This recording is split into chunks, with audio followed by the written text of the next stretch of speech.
Bienvenidos a un programa más de Estado de la Nación. Tengan todos ustedes muy buenas noches.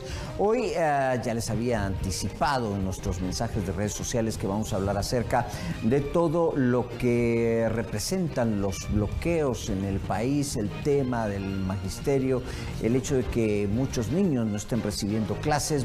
Este es nuestro tema principal y lo vamos a desarrollar en unos momentos. Pero antes vamos a hacer un repaso de las noticias que han destacado en los últimos días, porque iniciando la semana las autoridades reportaron el hallazgo de 3 cuerpos en diferentes zonas de la capital, todos con evidentes señales de violencia. El primer caso se registró en la 36 calle y Tercera Avenida en la zona 8. El segundo ocurrió en la 12 Avenida y 36 calle de la zona 8 capitalina, donde un hombre de aproximadamente 25 años fue atacado a balazos. Al momento de ser encontrado, la víctima estaba amarrada de pies y manos. Horas después, en la 18 Avenida y Sexta Calle de la zona 14 fue localizado el tercer cuerpo de un hombre de unos 40 años. Este se encontraba envuelto en sábanas y también presentaba evidentes señales de violencia.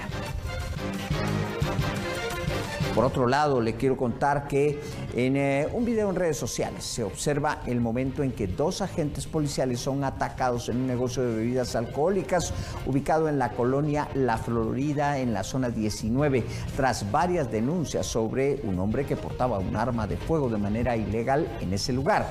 En las imágenes se capta cómo los agentes intercambian palabras con el propietario de este negocio. Luego de unos minutos, el hombre desenfundó un arma de fuego y les disparó en repetidas ocasiones a los agentes. Según información de la PNC, a las afueras del local cayó el atacante por la gravedad de las heridas provocadas por los impactos de arma de fuego cuando intentó escapar de la escena. Al lugar de la emergencia acudieron los bomberos municipales, indicaron que el hombre murió mientras el agente de la PNC fue ingresado en estado delicado a la emergencia del Seguro Social.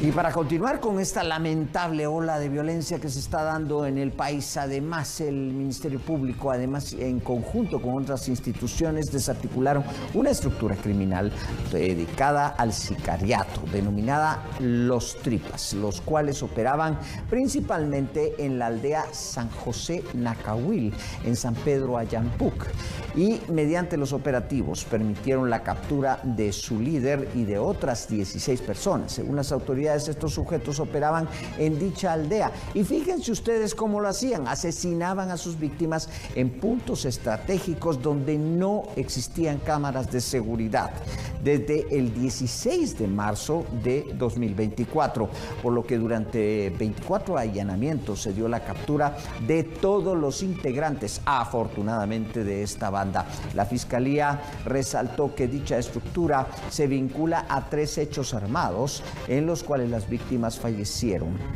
y ahora van a enfrentar la justicia por los delitos de asesinato por cada uno de estos casos.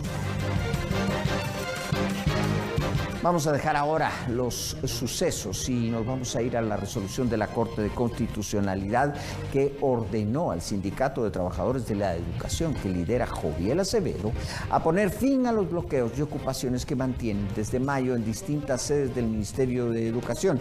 La resolución se da tras rechazar una apelación presentada por el sindicato y constituye un revés a la estrategia de presión ejercida contra la titular de la cartera, Anabela Giraca, a quien exigen la firma de un nuevo pacto colectivo. La resolución advierte además que el derecho a la manifestación no puede ejercerse en detrimento del derecho de la educación de miles de estudiantes. Por tanto, las acciones de protesta del sindicato no pueden interferir en la prestación de ese servicio público. Bueno, justamente hoy los antimotines se hicieron presentes en la Plaza de la Constitución y desalojaron a los manifestantes que se encontraban en los alrededores del Palacio Nacional de la Cultura. Aunque por algunos momentos se tornaron tensos, los agentes lograron liberar las áreas que rodean el palacio. Más tarde, en horas de la noche, en una tarima improvisada, el líder sindical Joviel Acevedo se dirigió a los maestros manifestantes indicando que seguirán luchando, dice él, y que las peticiones que tienen son para, dice él, imagínense ustedes, beneficio para los estudiantes. Señaló que las pertenencias de las maestras ubicadas en las champas alrededor del Palacio Nacional de la Cultura fueron robadas. Ya que no se les olvide que esta lucha es de todas y de todos, pero igual síganse divirtiendo, síganse riendo de nosotros, ya el que escupe para arriba en la cara le cae, que no se les olvide. Y a los que golpearon a las compañeras, a las que se robaron todo lo que tenían las compañeras ahí en las carpas, les decimos, llévenselo para su casa, seguramente les va a hacer falta. Bueno, y el colmo de los colmos es este sujeto, y en este mismo contexto la ministra de Educación, Anabela Giraca, señaló que pese a que las órdenes fueron emitidas, aún hay docentes que no se han presentado a sus labores. De tal manera, han diseñado un plan que va a contemplar la ampliación del ciclo escolar para los departamentos de Huehuetenango, Izabal, El Progreso y Jutiapa, únicamente para los centros que han pausado las clases, sin causar afectaciones a los docentes que sí han cumplido con su contrato. Que son los departamentos más afectados por las medidas ilegales.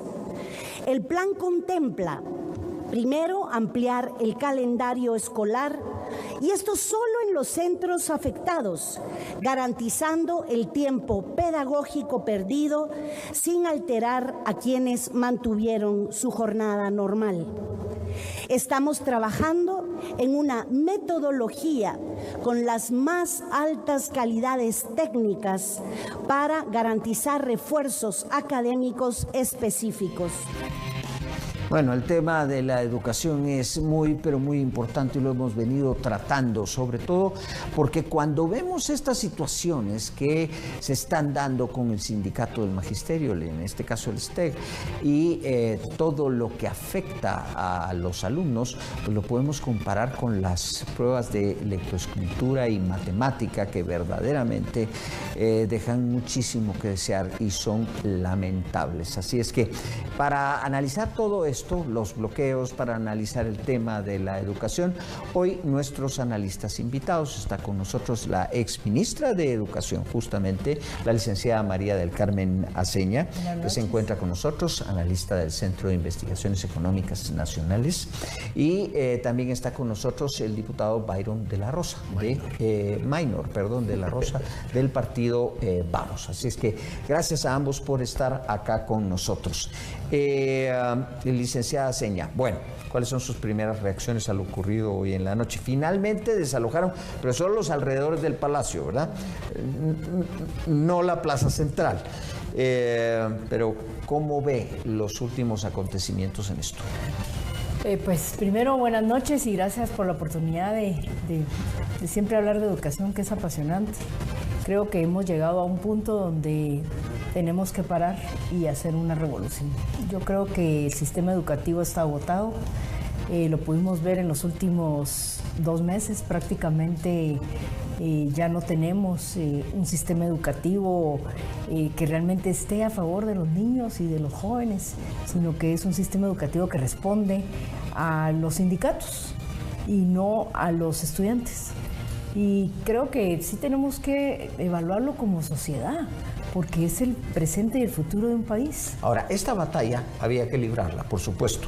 Claro. Pero yo platiqué aquí con el viceministro de Educación, Francisco Cabrera, que aceptó nuestra invitación, vino acá, estuvo con nosotros, en ese momento ministro en funciones, y habló un poco de lo que dice usted. Lo que tengo yo mis dudas es que inicien ellos justamente esa revolución que se necesita para cambiar de raíz con este mal que afecta, por supuesto, al estudiantado en el sector público, pero también afecta a muy buena parte del sector privado. Sí, yo le diría que el problema no solo es de la educación, es de todo el sistema público. Y estábamos hablando con el diputado precisamente que El problema que nosotros vemos en el CIEN es los pactos colectivos de condiciones de trabajo en el sector público, que le dan poderes especiales a los sindicalistas y prácticamente le han ido quitando autoridad a los ministerios y a la meritocracia, que es lo más terrible, ¿verdad? Porque uno lo que quisiera como funcionario es aquel funcionario que se esfuerza, que hace carrera, pero eso ha sido cambiado debido a los pactos colectivos. Resulta que si usted quiere premiar a un maestro porque tiene un buen desempeño, ya no existe. Se premia masivamente porque un líder sindical se sentó con un ministro de turno y firmó un pacto. Entonces, yo creo que lo que tenemos que discutir en Guatemala es el tema de los pactos colectivos en el sector público. ¿A qué nivel han llegado? ¿Cómo los podemos regular como se hace en los países desarrollados en América Latina? Por ejemplo, en Uruguay hay una comisión para todos los pactos colectivos del sector público, pero cuando usted ve, no solo es educación, tenemos salud, hay pactos 65 colectivos. sindicatos en salud. Uno de los desafíos más grandes es el pacto colectivo que tiene el Congreso de la República, el organismo judicial, las municipalidades. ¿Y sabe qué? Estamos destruyendo la tecnocracia en el país. Es más, la masa salarial está creciendo a ese 6% del PIB. Ahora estábamos viendo, el año pasado el gasto de funcionamiento fue de 73% y de inversión 8%. O sea, y encima de todo nos estamos llenando de gente burócrata. En el nuevo presupuesto se calcula del 75 al 77%. Por favor, o sea, terrible. No, ¿verdad? Y aquí tenemos al diputado que nos va a dar la solución. Así es, justamente para platicar con esto. A ver, esto ha crecido, lamentablemente, gracias a la guerra política que tenemos en el país. Joviel Acevedo y otros sindicatos transaban apoyos con los gobiernos de turno, porque hay que decirlo así, transaban apoyos con los gobiernos de turno. Usted dejó prácticamente despedido a Joviel Acevedo y lo reinstauró la UNE. Y transaban apoyos políticos a cambio de que les dieran todo en los pactos colectivos. ¿En el Congreso hay alguna conciencia de esto? ¿Qué está pasando ahí y qué se dice? Ya, buenas noches, José Eduardo, muchas gracias, señora ministra. Buenas noches.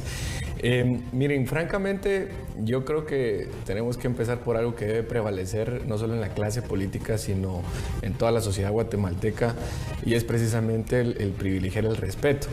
Yo he sido muy respetuoso de la institucionalidad del Ministerio de Educación, de sus autoridades, y también quisiera mantenerme en esa línea de respeto hacia la organización sindical, porque indistintamente, digamos, quién sea el secretario del sindicato del Ministerio de Educación o del Ministerio de Salud, es una atribución en cuanto a la designación o elección de ellos, según lo que dicta la ley y el Código de Trabajo, de sus afiliados eminentemente. Ni nosotros como diputados, ni las autoridades del Ejecutivo, creo que tienen competencia en la designación o en la elección de quién va a dirigir el sindicato. En todo caso, podríamos hacer un llamado a la reflexión a los afiliados para que ellos evalúen si se sienten representados, si se sienten bien dirigidos por sus líderes sindicales, indistintamente cuál sea la institución. Entonces, yo creo que eso nos va a permitir construir, principalmente en el ambiente político, en donde últimamente estamos muy acostumbrados a escuchar discursos de división y no que agoten el diálogo y que lleguen a los acuerdos. Y en ese sentido, es complicado tamizar, digamos, en este momento la posición del gobierno. Yo nunca he estado de acuerdo con los bloqueos, por ejemplo. Y no estoy de acuerdo con los bloqueos recientes de esta semana o del anterior, como tampoco estuve de acuerdo con los bloqueos del 2023. Pero usted está de acuerdo con los pactos colectivos. Sin embargo, una cosa es el respeto y otra cosa es la ilegalidad. En los pactos colectivos fueron aprobados una serie de pactos colectivos en donde eran totalmente antieconómicos, que rompían con todas las reglas presupuestarias, no se sabía ni siquiera de dónde iban a sacar el dinero para bonos tan ridículos como el bono del pescado, por ejemplo. Y los pactos colectivos están plagados de eso. Pero, José Eduardo, y yo era precisamente lo que le decía a la señora ministra, el tema, en todo caso, es de plantear reformas a las leyes que existen. Yo, por ejemplo, en el tema de las 7 inconstitucionalidades que presenta el Ministerio de Educación al pacto colectivo vigente, según tengo entendido, en este momento la Corte de Constitucionalidad lo deja provisionalmente y dice no son inconstitucionales, al menos de forma provisional. Habrá que esperar a ver cuál es la resolución en definitiva de la Corte de Constitucionalidad, y en esa, digamos, gestión legal o jurídica no voy a inmiscuir mucho. Yo quisiera hablar más de la capacidad en la atención a la crisis que este gobierno puede desempeñar y a la capacidad y a la madurez que el sindicato pueda tener para sentarse en una mesa y privilegiar lo que es lo más importante, que es la educación de la niñez y la adolescencia del país. Ahora, la mesa está. Hay 4 o 5 mesas improductivas. Y siguen supuestamente negociando. Es que no se puede... a ver, yo no soy partidario en lo absoluto de las ideas del presente gobierno. En lo absoluto. Y eso se lo puedo garantizar. Pero esta lucha hay que librarla por el bien del país. Correcto. O sea, aquí ya no estamos hablando del gobierno, estamos hablando de que los pactos colectivos son absolutamente antieconómicos. Yo lo que le puedo decir es que en materia del pacto colectivo entiendo que tienen una vigencia mínima de 1 año, una vigencia máxima de 3 años. El Ministerio de Educación dijo, estos 7 artículos nos parecen inconstitucionales, presentan su inconstitucionalidad. La Corte de Constitucionalidad provisionalmente dice, no son inconstitucionales, y yo, irresponsable sería al hacer una apreciación o un valor, porque incluso la Constitución me lo limita, porque serán los órganos jurisdiccionales los que atiendan esta parte. Pero la Corte de Constitucionalidad dice provisionalmente no son inconstitucionales. Insisto, hay que esperar a ver qué resuelven en definitiva, porque entiendo que estuvo 3-2 la votación. Hay que esperar a ver qué resuelven en definitiva. No estoy de acuerdo con el abuso sindical en los pactos, pero, por ejemplo, yo al ver el pliego de peticiones en materia social eminentemente que hace este sindicato, veo que una de las peticiones es la reforma a la ley de alimentación escolar. Yo no puedo estar en contra de que se reforme la ley de alimentación escolar. De hecho, soy el ponente de la iniciativa de ley que busca reformar la ley de alimentación escolar para garantizar mejor calidad en la alimentación escolar. No puede ser que hoy tengamos 4 quetzales en la asignación para los niños menores de 5 años y para los adolescentes del país. La canasta básica, José Eduardo, ha ido para arriba. A ver, entonces, yo en ese punto, como en otros puntos, estoy de acuerdo con el sindicato. Pero en la negociación de estos puntos piden, por ejemplo, algo como el asunto de la alimentación escolar, como que, por cierto, el gobierno pasado tuvo grandes logros sobre el tema de la alimentación escolar, y sin embargo, pues no se necesitó de hacer todo este tipo de cosas. El sindicato tiene que circunscribirse a lo que es. Ahora, ese tema de que si quiero la alimentación escolar y de paso el bono del pescado, el bono de no sé qué y el bono de no sé cuánto, es que eso no puede ser. Yo estoy de acuerdo. Nosotros en el CIN llegamos a la conclusión de que el Congreso sí tiene un papel, que es regular los pactos colectivos en el sector público. Lamentablemente, cuando empezaron a hacerse los pactos colectivos en el sector público, se tomó el código que le aplica al sector privado. Pero en el sector privado, cuando uno negocia un pacto colectivo, uno está con el que hace el recurso. Pero cuando uno habla de un pacto colectivo en el sector público, está hablando de funcionario con funcionario. Y entonces lo que vemos es un gran abuso, ¿verdad? La alimentación escolar es marginal.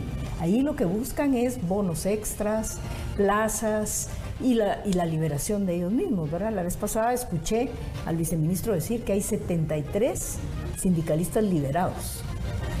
¿Por qué vamos a liberar nosotros a maestros? 73. Me contaba la exministra de Salud, que en paz descanse, Lucrecia Hernández, que en el Ministerio de Salud habían 1000 liberados. Y ella decía, cada vez que yo tomo una decisión, me toman la Roosevelt o me toman un Centro de Salud. Entonces yo creo que la solución va por ahí, la discusión de cómo limitar los pactos colectivos y premiar la tecnocracia en el sector público.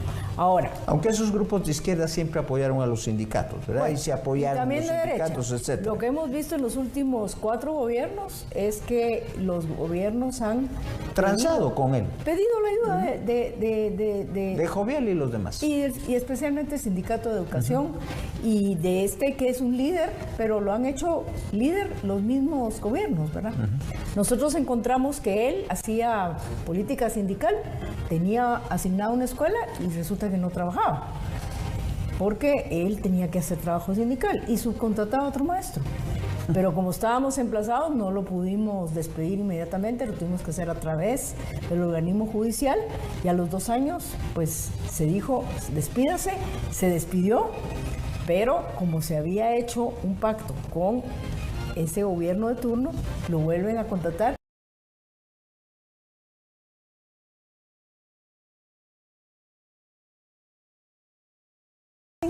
A través del pacto colectivo prácticamente inamovible.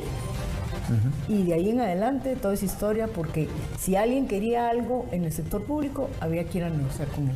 Bien, nos vamos a ir a una pausa, pero para aclarar un poco lo que dijo la exministra Aceña en torno a este tema, y es que cuando se negocia un pacto colectivo en lo privado, pues existe un patrón y el representante de los trabajadores. El patrono es el que saca el dinero. Él sabe hasta dónde puede dar y cómo lo puede dar. En el sector público no existe eso. Realmente existe, lo que ella dijo, es un funcionario que a la vez va a recibir los beneficios de lo que le apruebe en el pacto colectivo. En la Corte de Constitucionalidad, y ahí se explica mucho, por ejemplo, en la Corte pasada se recetaron unos bonos que hay que ver qué descaro de bonos. Y por supuesto, los primeros que los recibían eran los magistrados. Entonces, ellos son los que representan la negociación en el pacto colectivo. Eso es absurdo. Pero absurdo totalmente. Vamos a hacer la pausa. Regresamos.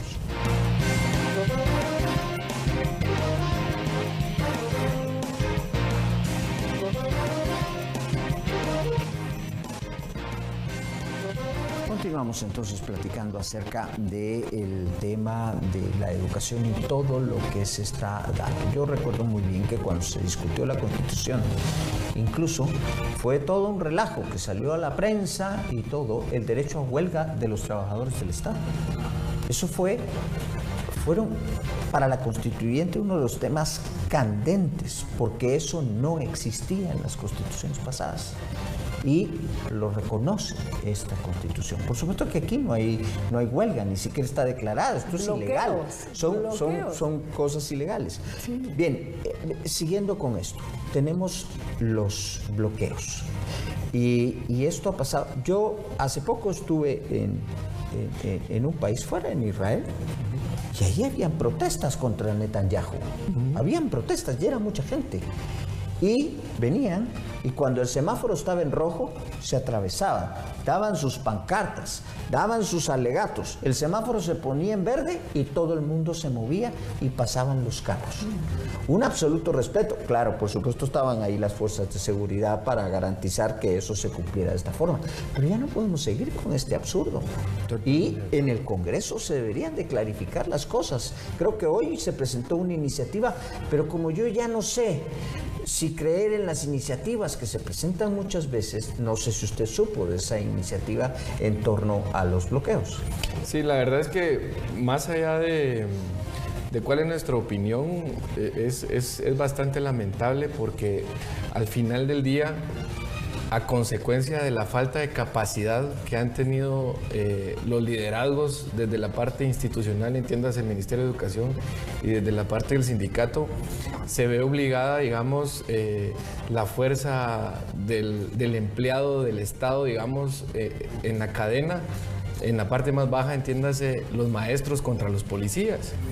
Y esto en Izabal incluso hubo ya cerca de que esto superara la barrera del respeto, insisto, y llegara a la violencia. Hoy creo que por la tarde ya desalojaron la parte que estaba frente a la plaza, y yo creo que cada día que pasa nos acercamos más a esa línea que ya está siendo muy delgada, en la que en cualquier momento, pues no es mi deseo, espero que no suceda algo que podamos lamentar, pero yo creo que sí puede ser una buena oportunidad para hacer un llamado a la reflexión nuevamente a las autoridades y a la autoridad sindical para que se sienten a una mesa y lleguen a los acuerdos que tengan que llegar. ¿Qué va a pasar en el Congreso? Eduardo, perdón.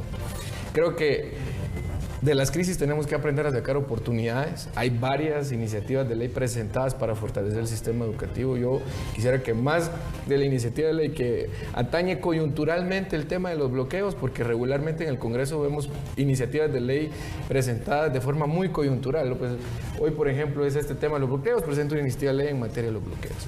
Pero hemos presentado iniciativas de ley que fortalecen desde el fondo, digamos, hasta la forma, el sistema educativo. Y yo lamento mucho y hago nuevamente un llamado para que sean leídas estas iniciativas de ley en la instancia de jefes de bloque al volver al periodo ordinario. Porque buscan reformar la alimentación escolar, buscan fortalecer la infraestructura escolar, buscan dotar a los estudiantes de vestimenta escolar, buscan fortalecer las áreas de tecnología. Y esas iniciativas, la 6001, por ejemplo, está en segunda lectura. Y no avanza. Pues es que no avanza nada en el Congreso, porque le voy a decir una cosa, el Congreso se va a volver a reunir casi con seguridad y con certeza cuando se discuta el presupuesto. ¿Por qué? Porque hay plata de por medio. Y se va a volver a reunir cuando se discuta el asunto de la Junta Directiva del otro año. ¿Por qué? Porque hay poder de por medio. Entonces, a ver, el Congreso se tiene que involucrar, pero de una manera sana. Ahora, en el tema de las faltas de respeto, yo considero que es una falta de respeto para la ciudadanía que le atraviesen una tabla con clavos, que haya gente con palos atrás de las manifestaciones, amedrentando a cualquier persona que diga esto es injusto, esto no es correcto. Totalmente de acuerdo. Bueno, no estamos de acuerdo con los bloqueos. Entonces las fuerzas de seguridad tienen que actuar. Es que no queda otra. No estamos de acuerdo con los bloqueos. El punto es que todo eso deriva de la falta de capacidad. Por ejemplo, en la Secretaría Privada de la Presidencia crean esta comisión de atención, entiendo que es a la conflictividad. ¿Qué papel ha jugado esa comisión en este momento? O como burócratas que somos, solo estamos alimentando una nómina más dentro del organismo ejecutivo. Eso es. Entonces, yo apelo a la capacidad tanto del organismo ejecutivo y a la madurez sindical para que se sienten a una mesa e, insisto, prioricen en lo que realmente es importante, que es que la niñez y la adolescencia guatemalteca tengan acceso a la educación. Ya lo decía la señora ministra, nuestros números cuando nos evalúan en la región son catastróficos. Las últimas pruebas que hacen en materia de lenguaje y matemática nos ponen en los últimos países de la región. Y estos ya casi 50 días sin clases no van a fortalecer en nada el sistema educativo. Tenemos jóvenes saliendo de bachilleres que no saben utilizar Excel, jóvenes saliendo de tercero básico que no saben multiplicar. Entonces, de cara a esta crisis, lo que tenemos que encontrar es una oportunidad. Y yo me sumo a su comentario, José Eduardo. Ojalá en el Congreso de la República tomemos conciencia y logremos poner en orden de prioridad los temas seguridad, educación, salud, la desnutrición, que es otro tema. Y en efecto hay que discutir políticamente sobre la Junta Directiva, hay que discutir políticamente sobre la aprobación del presupuesto, que aprovecho a decir, ojalá, es mi deseo, ojalá el Ministerio de Educación cuente con una mejor asignación, porque también somos de los países que menos invierten en materia de educación. Yo también me sumo a ese comentario. El tema es cómo convencemos a todo el Congreso de la República de poner en agenda estos verdaderos temas. Cuando la bancada oficial, digamos, debería estar jugando un papel preponderante, se divide. Ya se terminó con quién pelear y se empiezan a pelear entre ellos. Eso de invertir, yo primero le quiero preguntar a la exministra, a ella que le tocó lidiar con Joviel Acevedo y con todo este asunto, si realmente se puede llevar una negociación sana en ese sentido y hay responsabilidad para llevarse, porque yo creo que esas mesas ya están con los dados cargados y particularmente de parte de los sindicatos. Pero en el sentido del presupuesto del Estado, el presupuesto del Estado debería de invertirse de acuerdo a logros, debería de acuerdo a metas. Aquí no puede haber un solo centavo de bonos, aumentos salariales si no se cumplen con metas. Y lo que nos dicen las pruebas de lectoescritura y de matemáticas es que no hay metas, es que le hemos metido, a ver, ¿cuánto era el presupuesto que usted tenía más o menos? 6,000 millones. 6,000 millones. Hoy tenemos 26,000 millones y le garantizo que la educación está peor. ¿Se puede negociar realmente con los sindicatos? Yo creo que no hay que negociar. Yo creo que sí hay que volver a la rectoría del Ministerio de Educación. Yo realmente tengo fe en que la Corte de Constitucionalidad va a dar una sentencia basado en lo que la Constitución dice, que el órgano rector de la educación es el Ministerio de Educación y no es algo que se pueda compartir. Ahora, posiblemente habían etapas que no no se tomaron en cuenta legalmente. Por ejemplo, cuando se hace la homologación de los pactos, se debería haber dicho, eso no es legal. Pero ¿qué pasa? Ya sabíamos que la ministra que estaba anteriormente estaba de acuerdo en darle ese poder al sindicato. Y eso es terrible porque uno hereda esos pactos colectivos y ellos dicen que siempre va para más. Entonces ellos no van a dejar esos sus 7 puntos, ellos quieren esos 7 puntos en el nuevo pacto. Entonces la pregunta es, ¿realmente van ellos a estar dispuestos a soltar ese poder que se les dio en el gobierno anterior? Yo creo que no. Yo creo que sí necesitamos una sentencia firme de la Corte de Constitucionalidad. ¿Por qué se pararon los bloqueos hoy? Por una sentencia de la Corte. Que lo que es interesante es a raíz de un recurso que puso de un recurso que presentó el magisterio, ¿sí? ¿Verdad? Entonces, aquí, pues, aunque no nos guste, la Corte de Constitucionalidad tiene un papel en momentos críticos en el país y creo que aquí sí merece que se le dé la rectoría de nuevo al Ministerio de Educación y ahí empezar a seguir negociando, porque yo creo que se rompe toda la negociación del pacto colectivo por esos 7 puntos, porque esos 7 puntos no quieren ser incluidos en el nuevo pacto. Y yo que creo que la rectoría la deberían de tener los padres de familia. Bueno, que era lo que usted estaba haciendo, pero bueno, tengo que ir a otra pausa, regresamos.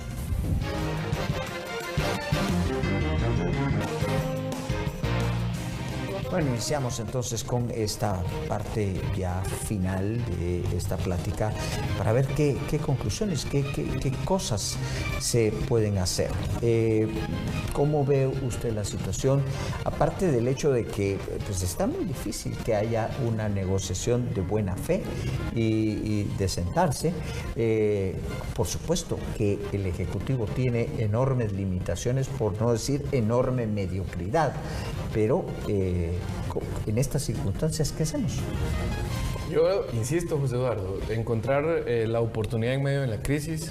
Creo que el llamado que estamos haciendo, porque me uno a su llamado hoy, al Congreso de la República, a que le demos prioridad a los temas de educación y que evaluemos también, no nos apartamos de evaluar el Código de Trabajo y analizar reformas que posiblemente logren contribuir al mejor desempeño de la función pública, que finalmente debe traducirse en el beneficio de todos los guatemaltecos. Ahora, lo que yo sí lamento es que a causa de esa, insisto, poca capacidad que se ha tenido, las víctimas son los niños, los adolescentes que no tienen educación, y más allá de la educación hay un dato que también trasciende mucho, que si calculamos que son más de 340,000 estudiantes los que no han tenido educación en estos casi 50 días, cuando multiplicamos son millones de raciones de alimentos que se han dejado de dar a todos esos niños en un país donde tenemos 1 de cada 2 niños menores de 5 años con desnutrición. No nos podemos permitir estar dejando de dar esa cantidad de millones de raciones de alimentos a través del tema de la alimentación escolar. Por eso insisto en que el llamado también es para nosotros como diputados, para que desde el Congreso prioricemos una agenda que le dé el fortalecimiento en materia de educación a toda la comunidad educativa. Mi respeto para los maestros, creo que en su mayoría desempeñan un trabajo admirable que merece respeto también. Mi respeto para los padres de familia, principalmente aquellos que adicionalmente se atribuyen el tema de las OPFs que ayudan a llevar la alimentación escolar, y también en el tema de los remozamientos colaboran mucho los padres de familia. Entonces, yo creo que hay que encontrar soluciones que beneficien a la niñez, a la adolescencia, a los padres de familia, porque finalmente todas estas sillas son transitorias, José Eduardo. Yo voy a dejar de ser diputado, la señora ministra, los señores viceministros también dejarán el despacho ministerial, pero los señores maestros seguirán siendo los señores maestros, a quienes mi respeto, mi admiración, y yo creo que ahí me tomo un minuto para decir que lo complicado de no apostarle y no invertirle en la mejora del sistema educativo de la niñez es que lo vamos a lamentar no en mucho tiempo, sino estamos hablando en que en unos 5 o 10 años vamos a estar lamentando. Ya estamos hablando de que hay herramientas como la inteligencia artificial, por ejemplo, y a nivel diversificado en la educación media del país hay incluso desconocimiento de la parte de los paquetes de Office. Lo lamentable, ¿sabe qué es? Yo señalo 2 cosas. Uno es que a los niños, y yo respeto mucho a los maestros, aquellos que cumplen con su trabajo y que hacen todo el esfuerzo, pero no a todos los maestros. porque hay algunos que, perdón, lo que estamos haciendo es una estafa. Patojos que obtienen un título, pero que salen a la vida laboral y no consiguen un trabajo. Pues eso no solo en el sector público, el sector privado contribuye mucho a eso. Yo no excluyo algunas partes del sector privado, y ahí es donde está lo triste. En alguna ocasión con otra ministra de Educación, evaluando esto, lo triste es que aquí hay, ¿qué? 15, 16, o quizá, si soy muy halagüeño, 20 establecimientos de nivel, y casi todos son privados, que le están verdaderamente dando una educación seria a los jóvenes, y otros que están engañando. Y eso no solo en el sector público, José Eduardo, es mayoritaria ahí. Ahora, fuera del engaño, le voy a decir una cosa. Yo creo que la mayoría hacen un buen trabajo. Yo, por supuesto que no se puede generalizar, y por supuesto que sé que hay muchos que sí. Quisiera intervenir aquí. Pero harían un mejor trabajo si tuvieran los incentivos en la línea correcta. Por supuesto. Pero no tienen los incentivos correctos, porque ellos reciben su bono, su aumento, independientemente del trabajo que hagan. Yo vi maestros que se esforzaban y a ellos se les dio un bono por esforzarse y porque sus niños y sus alumnos sacaron mejores notas.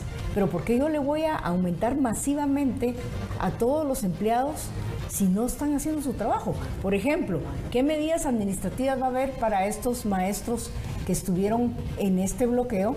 Que en primer lugar, administrativamente no existe asamblea permanente. Eso es ni legalmente. O sea, los maestros que estuvieron ausentes debieran de tener de verdad una medida administrativa de corrección, porque ellos no estuvieron en las aulas y estos 300,000 niños no recibieron clase. Entonces, sí tienen que haber consecuencias, tienen que haber incentivos claros, y por eso es importante revisar esa normativa que le da en el pacto colectivo al sindicato cogobernar el Ministerio de Educación. O sea, eso es imposible, no tienen ninguna responsabilidad. ¿Cuántas veces van a citar ustedes a Joviel Acevedo al Congreso de la República? ¿O cuántas veces lo van a interpelar? Nunca, pero está tomando las decisiones con el ministro de turno. No, eso no se puede. O sea, si no cambiamos, digamos, estas reglas... Hay un indicativo objetivo en esto. Si en las pruebas de lectoescritura mayoritariamente estamos saliendo muy mal, es que alguien no está cumpliendo con su trabajo. Efectivamente. Y eso es el magisterio. Y es el sistema. No todo el magisterio. No, yo creo que yo no responsabilizo solo al magisterio. Creo que es responsabilidad de todo, José Eduardo. No todo el magisterio. Yo no puedo pero sí una gran parte del magisterio. Perdóneme, José Eduardo, pero yo no estoy de acuerdo con condenar al magisterio. Aquí hay un tema objetivo. Hay que separar. El tema objetivo es cuáles son los logros. Y se deben dar los aumentos y se deben dar todo lo que ustedes quieran de acuerdo a los logros que se estén realizando. Yo le voy a decir una cosa. Yo no puedo condenar el trabajo y la labor magisterial por el bien o el mal actuar sindical. Hay que separarlo, porque una cosa es el trabajo que está haciendo el magisterio y otra cosa es la gestión política que en este momento está haciendo el sindicato. Ahora, la señora ministra dice que ella tenía un presupuesto entre los 6,000, 8,000 millones de quetzales en su momento, y aún así ella dignificaba la labor magisterial. Porque yo le voy a contar desde mi testimonio propio. En mi calidad de hijo, mi mamá maestra recibe en ese momento la facilidad de adquirir una computadora portátil a la gestión en aquel entonces de la señora ministra, y a través de esa computadora incluso nosotros logramos hacer tareas. Porque si se puede dignificar la labor magisterial, hay que hacerla, porque la mayoría están haciendo un buen trabajo. De acuerdo, pero este presupuesto, José Eduardo, de acuerdo a logros. Casi 26,000 millones de quetzales. Y entonces, estratégicamente decimos, les aumentamos el 5% y los señores maestros no tienen derecho a decir absolutamente nada más. Mire pues, de acuerdo a logros. De acuerdo a logros. El maestro que cumple, a ese se le da lo que necesita y se le da el incentivo. Claro, pero de acuerdo a logros, no puede ser masivo. Porque ¿sabe qué? Nos está pasando como el cuento de Tito Monterroso. Lo hicieron cuando Mire, cuando despertemos... Le voy a decir una cosa, esto es el cuento de Tito Monterroso. Cuando despertemos, Joviel va a seguir ahí. Sí, entonces, ahí va a seguir. Miren, yo creo que ambos tienen unas posturas que se pueden, pues, redondear en el problema que tenemos del sistema. El sistema no está alimentando a los buenos maestros a que vayan a ser maestros, porque ellos lo que quieren es educar. Y el sistema ya está tan complicado que el buen maestro no puede desempeñarse bien. Y el buen maestro lo que quiere es tener libertad, el poder seguir estudiando, pero no estar atado a qué decide el sindicato con el gobierno de turno, qué bono me va a caer. O sea, ahorita el magisterio tiene 2 bonos, uno a medio año y uno a final de año. Yo digo, ¿por qué? ¿Por qué el bono? ¿Por qué no se les da una clase especial que ellos pidan? ¿Por qué no se les da tecnología? Yo le digo, lo de la alimentación, estoy de acuerdo que necesitan alimentación. ¿Y por qué no bono? Pero no, pero ¿por qué? Si ya lo tienen, se lo porque quitamos. los resultados son nefastos. No se lo podemos quitar. Los resultados son ese es el nefastos. tema. Entonces, de aquí para adelante, ¿qué van a seguir? ¿Qué se va a seguir? Por supuesto, estamos de acuerdo en que Miren, se tiene que mejorar la calidad académica. Claro, A ver. y solo se puede hacer cuando los incentivos son correctos. Desgraciadamente llegamos al final. Para otro programa. Para otro Para ver programa, qué pasa. pero muchas Porque esa gracias. es la primera temporada. Muchas gracias a ambos, cabal. No se pierdan el segundo. Exacto. Muchas gracias a ambos La por primera habernos acompañado y a ustedes también. Les agradecemos mucho por su preferencia y por su atención a otro programa más de Estado de la Nación. Tengan una excelente noche. Pásenla bien.